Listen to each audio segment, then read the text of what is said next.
Coucou! Quelles sont les nouvelles du soleil aujourd'hui?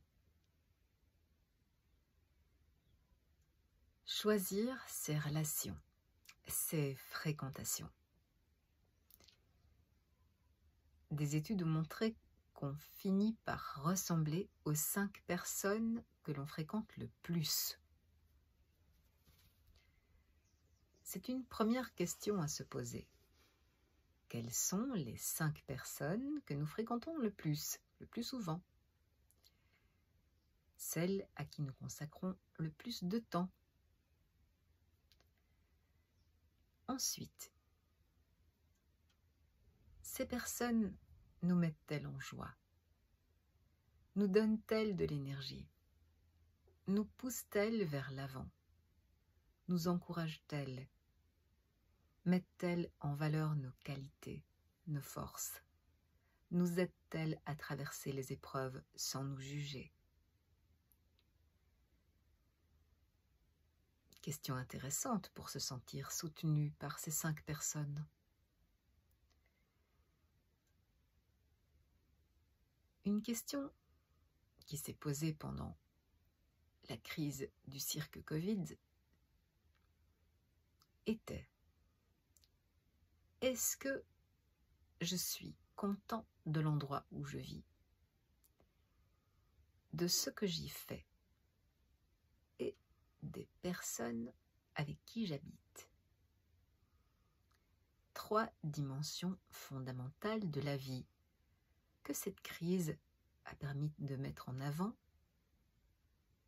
et a permis à de nombreuses personnes de changer radicalement leur façon d'envisager leur quotidien. Avec qui est-ce que je vis? Est-ce que je suis pleinement heureux, heureuse avec cette ou ces personnes? Ça a été mon choix à un moment donné, mais est-ce encore le cas? Bien souvent, nous fréquentons des personnes par inertie, parce que l'amitié dure depuis 30 ans, et pourtant on n'arrête pas de se chamailler. Ou dans les couples, ça a fait sens à un moment donné, et maintenant la relation va à volo. On s'ennuie, on évite l'autre personne. C'est douloureux.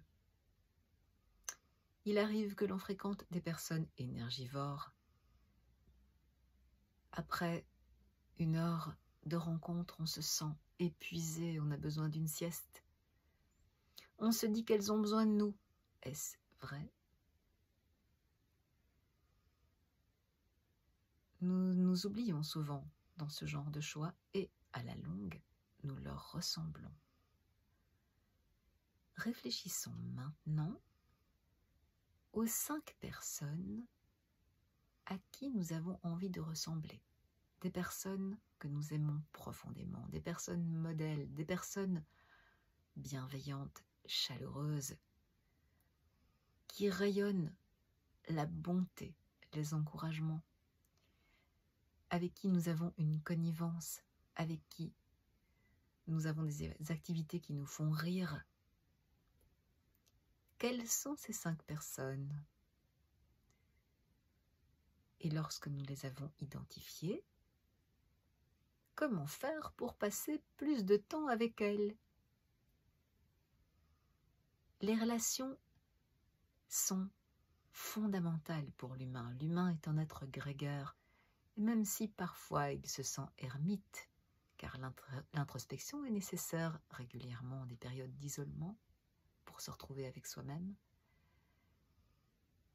le rassemblement avec nos pairs est essentiel. Essentiel à l'équilibre. Sinon on devient un vieil ours mal léché et aigri. Réfléchissons donc avec qui nous avons envie de passer ce temps.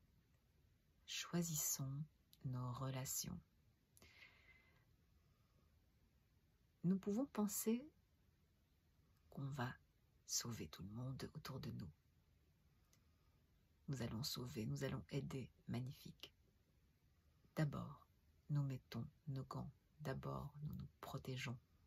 Et n'oublions pas, une réalité fondamentale du monde. Nous sommes sur Terre d'abord pour nous sauver nous-mêmes.